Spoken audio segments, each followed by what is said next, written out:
გამარჯობა მეგობრებო. ვისაც გვაინტერესებს რა ხდება ამ ქვეყანაში პოლიტიკურ პროცესებში, ანუ დავინახოთ პოლიტექნოლოგიურად რა, ერთ სიტყვით მარკეტინგულად რა ხდება ჩვენს თავებში. როგორ მუშაობს ეს მექანიზმი და კიდევ ერთი მცდელობა იქნება ჩემი მხრიდან, რომ იქნებ სწორად დავინახოთ თუ როგორ მუშაობს პროპაგანდის მანქანა და რაზე არის დამყარებული როგორც ქართული ოცნების მოქმედებები, ასევე ოპოზიციის. ასევე საინტერესო იქნება ეს ოპოზიციური სპექტრის ბაბლისთვის, პოლიტიკოსებისთვის, ვინაიდან არ მთავრდება ის პროპაგანდაში მონაწილეობა, ნებსით უნებლიეთ, ჩემი აზრით უნებლიეთ, რა თქმა უნდა, უფრო მეტად. და მოდით დავინახოთ ეს ასე ვთქვით გეომეტრიული ნახატის მეშვეობით შევეცდები, რომ გადმოგცეთ ჩემი მოსაზრება. ესე იგი, მოდით ძალიან უბრალო გეომეტრიით შევეცდები ამის გაკეთებას. ესე იგი, ერთ მხარეზე არის ესე დავხატოთ ქართული ოცნების ის სპექტრი მოსახლეობის, აი სეგმენტი, რომელიც ქართულ ოცნებას უჭერს მხარს. შეიძლება არ იყოს პარტიის აქტივი ან პირდაპირ ვთქვათ მონაწილე უშუალო ამ პროცესებში, მაგრამ რაღაც იდეოლოგიურად ქართულ ოცნებას უჭერს მხარს, რა. სიტყვით მომხრეები. აქეთ მეორე მხარეს დავხატოთ ოპოზიციური სპექტრი, რა თქმა უნდა, უფრო დიდია ოპოზიციური სპექტრი, ვიდრე ქართული ოცნების მომხრეები, ვინაიდან ეს ესეთი კანონზომიერება ესე არსებობს, ანუ აქ მე სუბიექტური არ ვიქნები, ესე თუ გავაკეთებ, რომ უფრო დიდს დავხატო. ეხლა აქ მოვნიშნოთ პირობითად აი ეს პოლიტიკოსები, რომლებიც ოპოზიციურ სპექტრში არიან და მოიაზრებიან ასე თუ ისე მენეჯმენტად ერთი სიტყვით, თუმცა ამას დავაზუსტებ, რომ ესეც სამხრივადაც არ არის, როგორც ქართული ოცნების შემთხვევაში. ანუ ქართული ოცნების აი ეს მენეჯმენტი, აი სპიკერები, რომლებიც რაღაც ლოზუნგებს საუბრობენ, რომლებიც ახლა პოლიტიკურ ელიტაში იმყოფებიან, ესენი კონკრეტულად მენეჯმენტის კუთხით უნდა განვიხილოთ, იმიტომ რომ ესია რეალურად. და ესე იგი, ეს მხარე ოპოზიციური, ანუ რა ახასიათებს ამ მხარეს, ნახეთ? ეს პოლიტიკოსები, ხო, ფაქტიურად აი ამ ოპოზიციური განწყობების ნაწილი არიან, ანუ განსხვავებით ამათგან, ამას ავხსნით ახლა. ანუ ქართული ოცნების მენეჯმენტისგან განსხვავებით, აი პოლიტიკური ელიტისგან განსხვავებით, სპიკერებისგან, რა, რომლებიც ჩვენ გვესაუბრებიან რაღაც ლოზუნგებით. ხალი ხალია, კაცი კაცია, აი ვინც არიან ესენი, რა ზარქუა პაპუაშვილი, კალაძე, კობახიძე, თავის ყველა სხვა თანამდებობის პირები, მინისტრები და ასე შემდეგ ვინც არიან, რა. აი ესენი. ღარიბაშვილი, ყველა ვინც ჩვენ ამდენი წელია ვისაც უყურებთ, რა. ხო და განსხვავებით ამათგან ეს აი ამ ოპოზიციური სპექტრის პოლიტიკური ელიტა, ასე ვთქვათ, რა, არის ფაქტიურად გამზიარებელი იმ შეხედულებების, იმ ღირებულებების, იმ განწყობების თვითონ რეალურად განიცდის, ეს ხალხიც რეალურად არის ამის მონაწილე. ამ ყველაფრის, ამიტომ პირობითად შეგვიძლია ეს აი ესეთ ერთ ბაბლში, ერთ იმაში რა, აი ერთ სივრცეში მოვიხსენიოთ ესენი. ანუ ეს ამათგან განსხვავებით, ესენი ფაქტობრივად თვითონაც იგივეს განიცდიან, იგივე ღირებულებებია, იგივეა რაც აქ არის ამ ოპოზიციურ ხალხში, მასაში. ესენი ამათ, ხო? ამათ ესეთი ემოციური ბმა არ გააჩნია ამ მოსახლეობასთან, აი მის მხარდამჭერებთან არ არის ის კატეგორია, რომელიც ამას იზიარებს. ხო, რეალობაში ეს მენეჯმენტი და გახსოვთ ღარიბაშვილი რო აგინებდა თავიდან ჩანაწერები რო გავცელდა რაღაც მგონი ხიდაშოს აგინებდა ხო მაგის NGO-შნიკი ასენ და ისე ანუ აი ეს რაღაც ცოტა მემარცხენისტული გადახრები საიტკენაც შეიძლება ვივარაუდოთ ჩვენ ხო ამ ხალხისთვისაც მიუღებელია ეს მაგრამ ესენი პოლიტიკოსები კი არ არიან იმ ხრივ რომ რეალურად ქვეყნის ინტერესებით იყვნენ დაინტერესებული რა როგორც ანუ განიცდიდნენ უბრალოდ ანუ დაინტერესებაზე არ მაქვს საუბარი ინტერესები აქვს რა თქმა უნდა მატერიალური მაგრამ აი ესე განცდებზე ვსაუბრობ რეალურ შიდა ღირებულებითი განცდები ამათ ამგენთან თავიანთ მომხრეებთან არ გააჩნიათ ესეთი ვინაიდან ეს ხალხი ეს მასა მეტნაკლებად კი არა და 90%-ზე მეტი არის მემარცხენე ღირებულებების მემარცხენე უბრალოდ იდეოლოგიის მოსაზრებების შეხედულებების და ეს რაში გამოიხატება მაგალითად აი ამ ხალხს აი 90%-ს გონია რომ რაღაცა სკვერი რო კეთდება რაღაცა რომ თქვათ დაინიშნა სადღაც რომელიღაც სოფელში რაღაც სამარშრუტო ხაზი და თქვათ ეუბნებიან რომ ერთი წელიწადი იქნება უფასო ეს ხალხო სინამდვილეში ამ უფასო რეის ფასღირებულებას იხდის ბიუჯეტი ანუ დანარჩენი მოსახლეობა გიხდით ქვეყნის და არა რომელიღაცის კანდიდატი რომელსაც თქვენ ხმა უნდა მისცეთ ამ არჩევნებია თუ რაცა ხო ანუ ეს ხალხი მემარცხენე იდეოლოგიის არის განსხვავებით ამათგან ესენი სპეკულირებენ ამით ანუ ფუთავენ მემარცხენე განწყობებს მემარჯვენე ლოზუნგებში ანუ ეს რასაც ქართული ოცნების პოლიტიკური ელიტა სპიკერატი ჩვენ ვიგზავნის იმის მესიჯებს რომ ხალი ხალია და კაცი კაცია და ჩვენაც ოჯახური ღირებულებები და რაღაცეები არის სინამდვილეში მემარჯვენე ლოზუნგები ანუ ღირებულებითი ნაწილი კონსერვატულ მემარჯვენისტულია მაგრამ დგას ესე იგი ამ მასებისგან წამოსული მემარცხენე განწყობებით ანუ იდეოლოგიურად მემარცხენეა ის მასა ვისაც უფუთავენ ამ ღირებულებებს ეხლა პრიორიტეტებია დაყენებული რა ქართველები ვართ და ჩვენთვის რაღაც ოჯახი და ხალი ხალია და კაცი კაცია რაღაც ეს ტრადიციულად მოგდის ანუ ტრადიციულ ღირებულებებს მემარჯვენე ნაციონალისტური ძალები იცავენ ხოლმე საერთოდ ანუ ეს ღირებულებები რეალურად არის არანაკლებად კი არა და შეიძლება მეტად არის აი ამ მასაში დაცული და მეტად არის კიდევ ამათი პოლიტიკური აი ამ მასის აი ამ ოპოზიციური სპექტრის ღირებულებითი ნაწილის განუყოფელი ნაწილია მაგრამ ვინაიდან აქ სხვადასხვა ანუ ლიბერალური შეხედულებები აერთიანებს ესე იგი მემარცხენე მემარჯვენისტულს აერთიანებს ხო ამიტომ აქ სხვა ისეთ ღირებულებებთანაც გვაქვს საქმე ოპოზიციურ სპექტრში რომელიც აქ მიუღებელია აბსოლუტურად ანუ რადიკალიზმი მეტად აქ უფრო არის მაგრამ ამავე დროს ამ სპექტრის ღირებულებებია სწორედ ის ღირებულებები რასაც ესენი ჩვენ გვიჟღერებენ რომ ხალი ხალია და კაცი კაცია და ასე შემდეგ რა ანუ ნახეთ სინამდვილეში აი ეს პოლიტიკური ელიტა ხო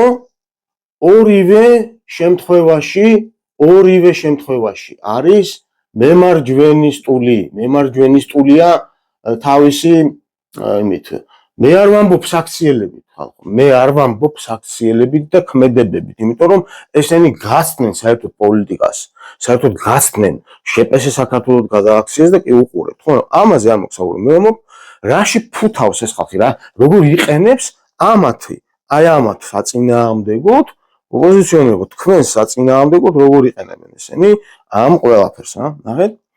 ანუ ესეც და ესეც აქედან მოდის რა, ერთი სიტყვით, აქედან მოდის, მაგრამ ესენი წინააღმდეგებიან ლიბერალურის და ესენი ლიბერალურსაც ითავსებს და ხალხმა შეიძლება ბევრმა ვერ გაიგოს, ამიტომ ამ ტერმინებს არ ვიხმარ რა. იმიტომ ლიბერალური არის ცოტა მაღლა დგას ამ მემარცხენე მემარჯვენეობაზე და თუმცა დღეს უკვე ლიბერალურიც აღარ ჭრის, ცოტა სხვა განზომილები, მრავალგანზომილებიანი არის ის რაც ჩვენ თავს ხდება და ამიტომ ჩვენ წესეთები უნდა ვიყოთ რა, ცოტა სხვანაირად ვიაზროთ. ეხლა ნახეთ რა ხდება. როდესაც აი ეს ბაბლი მთლიანი რა, აი ეს სივრცე იწყებს აი ამ გზავნილებთან დატაკებას, აი ამ პროპაგანდისტულთან, ხო? როდესაც იწყებს დატაკებას, ხალხო, რომ და ახსნა განმარტებებს, ამდენი ხანია, ხო, ამას ხსნით. რეალურად ვის ხსნით ამას, ხალხო? ეს აი ამ ხარემ ძალიან კარგად იცის და ამას ვერ გააგებინეთ. იმიტომ რომ აქ მემარცხენე განწყობებია. ისეთ რა არის მემარცხენე განწყობა, როდესაც მე ომის მეშინია და რადიკალიზმი, მემარცხენე რადიკალიზმი და ამიტომ სახელმწიფოს ჯარი არ უნდა ყავდეს. აი ეს არის მემარცხენე რადიკალიზმი. მე მეშინია ომის, არ მინდა ომი, აბა ომი გვინდა? ამიტომ ჯარი არ უნდა ყავდეს. ხო? 13 წელიწადია ჯარი პირიქით გამოშიგონა მიმდინარეობს. ხო, ხალხო, ანუ ძლიერი ჯარი მაინც უნდა ყავდეს. ხო? ამიტომ ეხლა რაღაც ფასადურად ვერ შეალამაზებს იმას, რაც ამდენი წელია ინგრევა რა. ხო და აი ეს არის, აი ამ განწყობებზე დგას, ანუ მემარცხენეა ეს განწყობები, არის მემარცხენე, აქაური, მაგრამ ესენი, რა ვიცი, ვინც მესიჯბოტს უქმნის ამათ, ვინც რაღაც დავალებებს აძლევს თუ ინსტრუქციებს, აქ რუსულზე და ინგლისურზე არ არის საუბარი, აქ ტექნოლოგიაზე ვსაუბრობთ ეხლა რა. ამიტომ ვინც ამას უკეთავს, იმან ძალიან კარგად მოიფიქრა ის, რაც ამათ გააღიზიანებს, აი ამათ, აი აქ, ხო? რეალურად ცუდად ხდება ეს ხალხი იმის გაგონებაზე, რომ ესენი როგორ იცავენ ოჯახის ღირებულებებსო და რაღაცებსო. ანუ ეს რეალურ ბუნებრივ ემოციურ ბმას იწევს, იმიტომ რომ აი ეს ელიტა პოლიტიკური, ხო, მენეჯმენტი, ამასთან ბმაშია, აქ ბმა არის, აქ არის ბმა, ხალხო. აქ ერთიანობა ამ ხრივ მართლა იზიარებენ და მართლა იზიანდებიან. მაგრამ როგორც კი ხდება ამასთან დატაკება, ხო, ამასთან. ესენი ამან თქვა და წავიდა. თქვა და გავიდა თამაშიდან. აი ამან.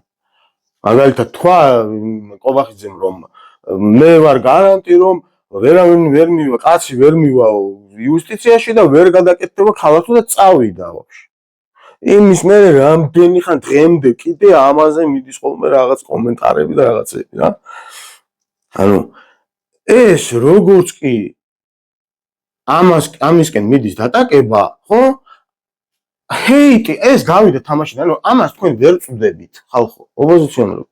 ამათ აქამდე ვერ მიდიხართ თქვენ ამ აქამდე ამ ბაბლჰედამდე ვერ მიდიხართ აქ.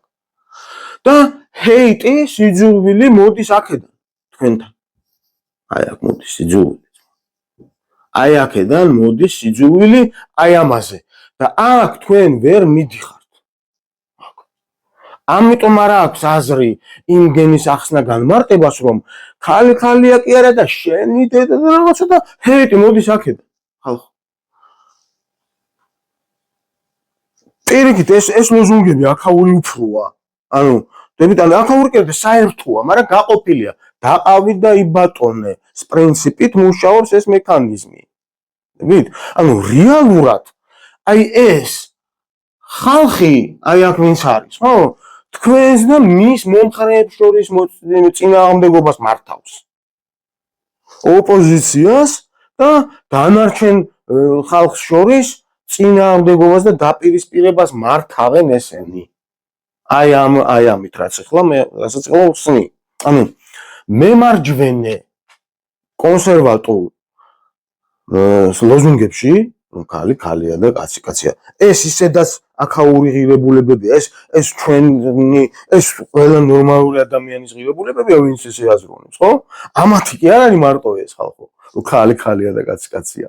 მაგრამ გამომდინარე იქიდან რომ ეს ისა რა ქვია ელიტა პოლიტიკური მენეჯმენტი იმყოფება ბმაში, ემოციურ ბმაში ამათთან, აი მასასთან, მის მხარდამჭერებთან მართლა განიცდის ეს ხალხი რეალურად ამ ყველაფერს, ამიტომ ვინ მიდის ეს მესიჯები უკვე თქვა ვიღაცა რომელიც საცითვალისწინო ავტორიტეტული პიროვნებაა იმ ოპოზიციაში რაღაცას დადებს მას პოსტს ხო და შემდეგ მიდის უკვე ეს ვრცელდება უკვე ვირუსივით და ყველა ამას აგინება და მთელი სივრცე ჩაბმულია აი ამ კედელთან შეაყარე კედელს სერცვი ამან თქვა და წავიდა ვაფშე არა აქვს ემოციური ბმა თქვენ ვერ აღწევთ იქამდე მაგრამ რა ვინაიდან თქვენ ეს ხალხი რო კითხულობს აი ამ თქვენს გზავნილებს ხო ხედავენ ესენი აი მომხრეები და გაგინებენ მე ეშმაკები ხართ ამათთვის ვერ გიტანენ იმიტომ რომ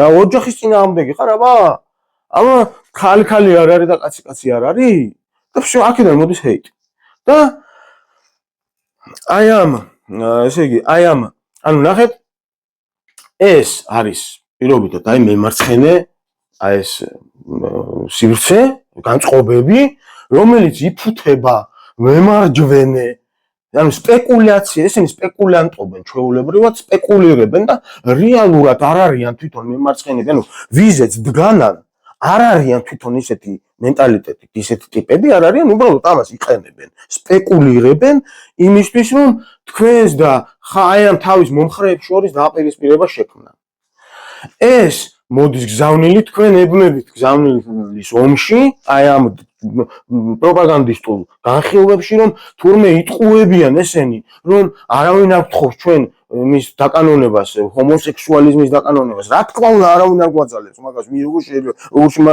ამის ახსნა ხალხო ამათმა ისედაც იციან ამ ოპოზიციურმა სპექტრმა ისედაც იცის ეგ ანუ თქვენ ხალხს უხსნით ამათ კიდე მაგარი კიდიათ ერთ სიტყვით მაგრამ რახან თქვენ ამას ხსნით ესე იგი თქვენ ცუდები ხართ ანუ ეს ხალხი ვერ ამათ ვერ ამ ხალხს ვერ აუხსნით იმიტომ რომ ეს სხვა განწყობებია აქვს თუმცა ამათაც მშვიდობა უნდათ ნორმალური ცხოვრება უნდა ამ ხალხს ესენი ცუდები კი არ არიან მაგიტომ უბრალოდ არ უწყის ხოლმე ისეთი იესო ქრისტე რომ ჯვარზე რო აკრავდნენ და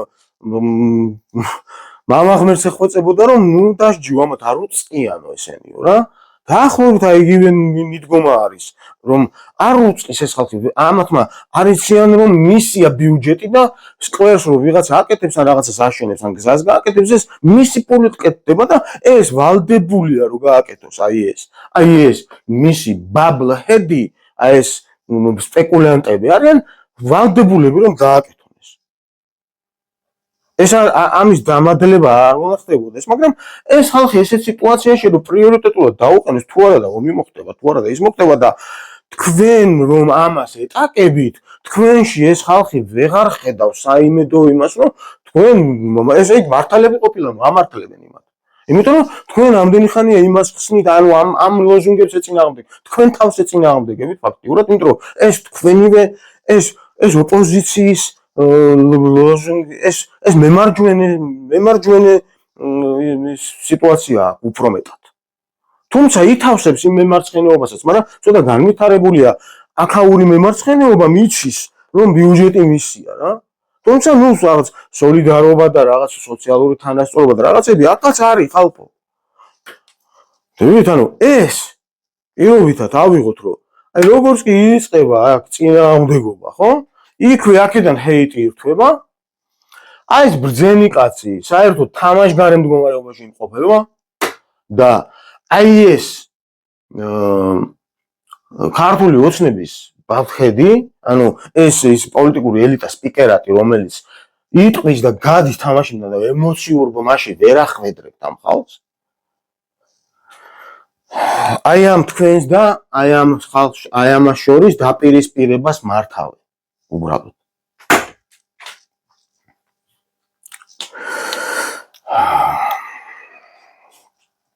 მგონი ნორმალურად ახსენი, რატომ არ აქვს აზრი ამ რაღაცების განხილვას უდიდესი რესურსი იხარჯება მართლა, აი უდიდესი რესურსი რომ უყურებ ამ ყველაფერში და თუ რაღაც პროცესებს თუ უყურებთ როგორც რაღაც გადამწყვეტ პროცესებს, ხო? ჩვენი აზრით დრო სხვა რამეში უნდა იხარჯებოდეს. პირიქით ამ ლოზუნგებში რაღაც გაერთიანება უნდა მოხდეს. მე ესეც კი ამასაც კი ვფიქრობ, რომ ხალია და კაცია ამ ოპოზიციურ ასპექტმა უფრო უნდა იძახოს.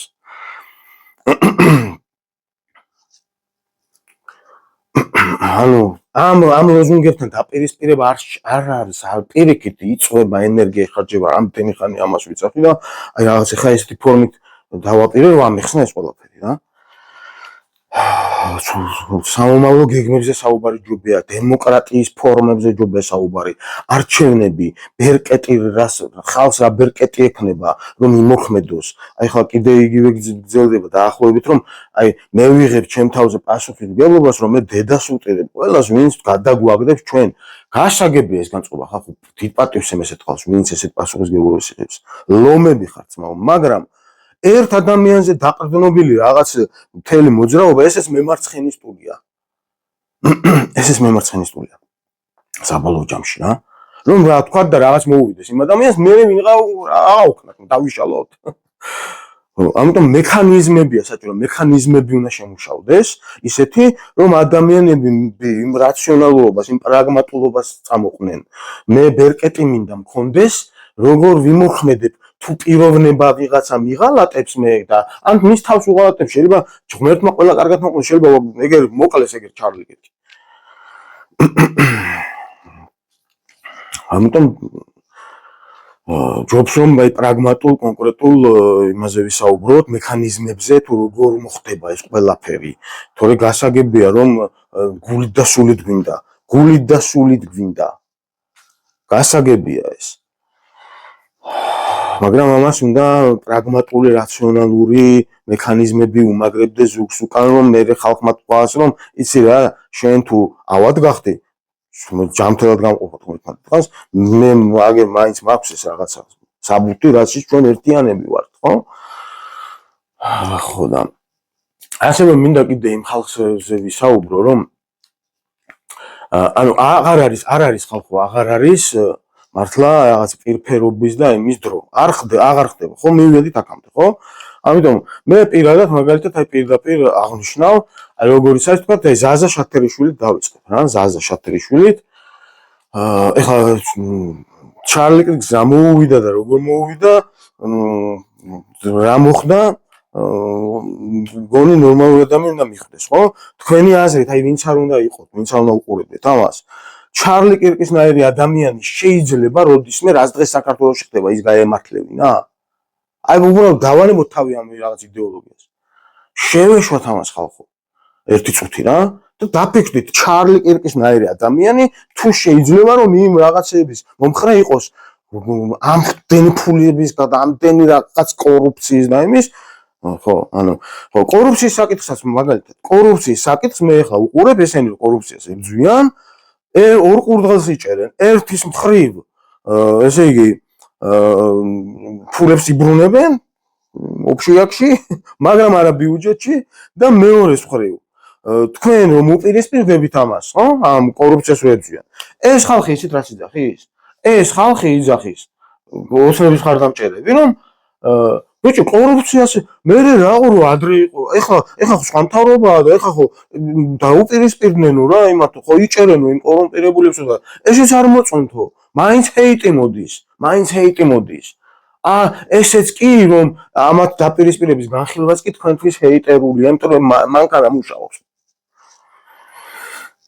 ხო ამაშიც ყურად რომ მიდის ესეც ამათ იმაზე მუშაობს რა იმიტომ რომ თქვენ არ მოგწონთ კორუფციასთან ბრძოლა ოპოზიცია თურმე ხო და ანუ ჩარლი კრიგზე მინდოდა ერთი სიტყვით რომ უბრალოდ დაფიქრდით ხალხო შეიძლება ჩარლი კრიგს ეს კორუფცია და ეს რაც დღეს საქართველოში ხდება ის მოწონებოდა არავითარ შემთხვევაში მე გეტყვი ხო და ზაზა შათერიშვილს რაც შეეხება შეიძლება გამიჭირდეს მაგალითად ზაზა შათერიშვილთან საუბარი რა მხრივ ვიცით რომ გამოწვნილი მანიპულატორი ეს ადამიანი რა ნახეთ რაში გამოიხატება ეხლა გუშინ უსმენდი მის რაღაც საუბარს ერთს რომ საუბრობს ჩარლი კირკს იყენებს როგორც თავის სიანს წარმოგიდგენთ აი ამ საუბარში ახერხებს და ერთი დეტალი არის მის საუბარში ესეთი ნახეთ.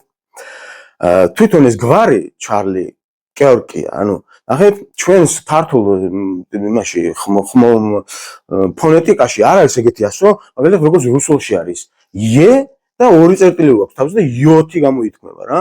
ჩვენთან არ არის ესეთი. თვითონ ასო ბგერა ჟღერადობით რა. და ინგლისურში არის რა და კერკი, ანუ მაგარი ე არის რა, ე ასო, რომ ცოტა უფრო ენა რო უკან გაწვია ისე თქვა რო თქვა რა, ხო და კერკს ეძახის რა. ეს ჩვენ ხო ვიძახით ყველა რომ კირკია რა, უბრალოდ თვითონ რომ მოისმინო სიტყვა უცებ ამერიკელის ნათქვამის ჩარლი კერკია რა, მაგრამ რო დაუკვირდე და დაწერილი გრამატიკულად კერკია, ჩარლი კერკ. ხო და აი იმ დონეზე დახელოვნებული манипуляტორია ეს ადამიანი, ხო? იძახის მის გვარს ყველასგან განსხვავებულად და ეძახის ჩარლი კერკს. და ვინც ახლა უსმენს ამ ადამიანს, ხო?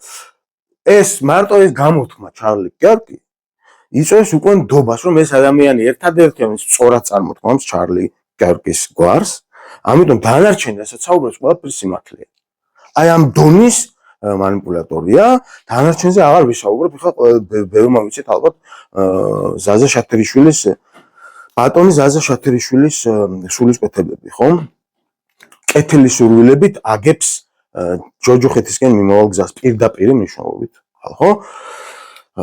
დავწერ მე მაგეთ მის გამოთქმებს და ანდროდ გებუაძის გამოთქმებსაც, ანუ ეს ადამიანიც ძალიან შენდა სამწუხარო ძალიან ბევრჯერ მისმენია მისი რაღაც გამოსვლები და პირდაპირ მნიშვნელობით მინდა თქვა რომ შიზოფრენის დამფესია ამ ადამიანის ანდროდ გებუაძის საუბარი. არსაით არ მიდის საერთოდ, არსაითკენ არ მიდის. არანაირი მისწრაფება მის საუბრებს და მის დემაგოგიას არ გააჩნია. გნებავთ იდეოლოგია დავარქვათ ამას, ანუ ეს ადამიანი ცდილობს დაამახინჯოს ბედნიერების ცნება თვითონ. თვითონ ბედნიერების ცნება უნდა დაამახინჯოს, იმიტომ რომ ესე ყველანაირად ცდილობს შეცვალოს საერთოდ ნორმალური მახასიათებელი სისწორის და სიმართლის და ჭეშმარიტების რა, ანუ ბედნიერება თვითმიზანი კი არ არის, ხალხო. ბედნიერება არის ამოსავალი წერტილი, არის სახელმძღვანელო პრინციპია. ანუ მე ბედნიერი ვარ ეხლა და იმიტომ ვაკეთებ ამას. ეს არის. მე იმიტომ კი არ ვაკეთებ, რომ ბედნიერი გავხდე და რაღაც არა, მე ბედნიერი რო ვარ, იმიტომ ვაკეთებ. და ბედნიერი ვარ, როდესაც 300 დღეა უყურებ მე პროტესტებს. როდესაც ხალხი აპროტესტებს. და არ შეიძლება ეხლა ზოგჯერ ვკითხულობ ხოლმე, რომ აი ჩვენ 300 დღეა ვდგავართ და თქვენი დედა არ არის ესე. 300 დღე რო ვდგავართ, ხო? ამაზე მაღლა ვდგავართ ახლა ჩვენ. ჩვენ ამან გაგვაძლიერა კი არ დაგვასუსტა.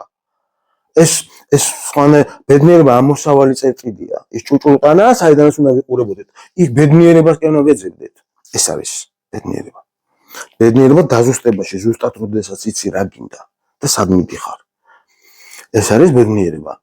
და არა ის, როდესაც ხალხმა არის ის გაუკვეველია და რაღაც რა, ანუ სიმახინჯეთ რო უხატავენ და ამახინჯებენ. ეს არის სული სიმახინჯია ფაქტობრივად, ყველანაირად ცდილობს ეს ადამიანი. ანდროდ გებუაძეზე მაქვს საუბარი და პირადადაც ვეთქვი, თქვენ ხომ არ გონიათ რომ მოვერიდები? არ შეიძლება, აღარ არის მოვერიდების დრო. გაბზარული აქვს ამ ადამიანს სული და ჯენზიზე იძახის რომ ამათო ცხოვრება ყველაფერი მობეზდათო. ანუ თურმე ჯენზის ყველაფერი მობეზდა.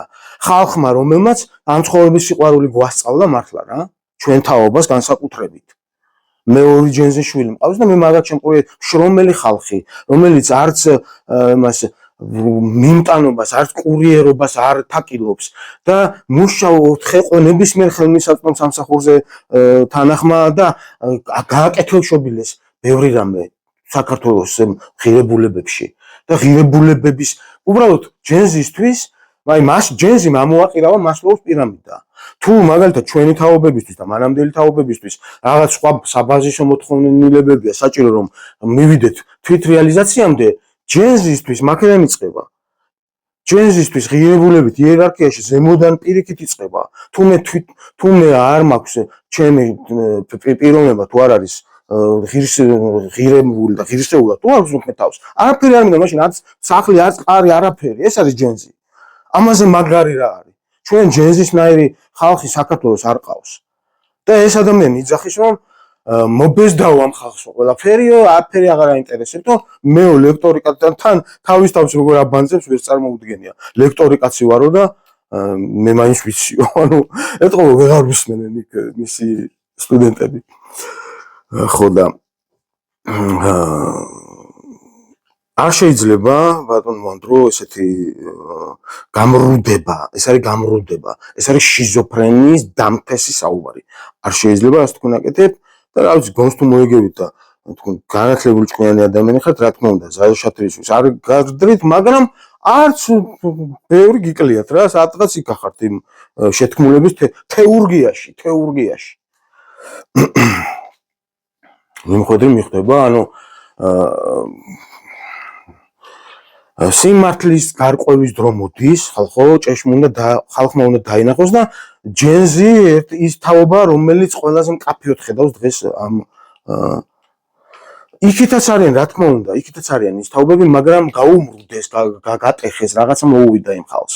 რაღაცა პრობლემები აქვთ, რაღაცები ჭირდება. ეხლა სასაუბრო არ არის, მაგრამ და ოპოზიციას მინდა მიმართო და საერთოდ ნებისმიერ იმ ადამიანს, ვისაც გამარჯვება უნდა.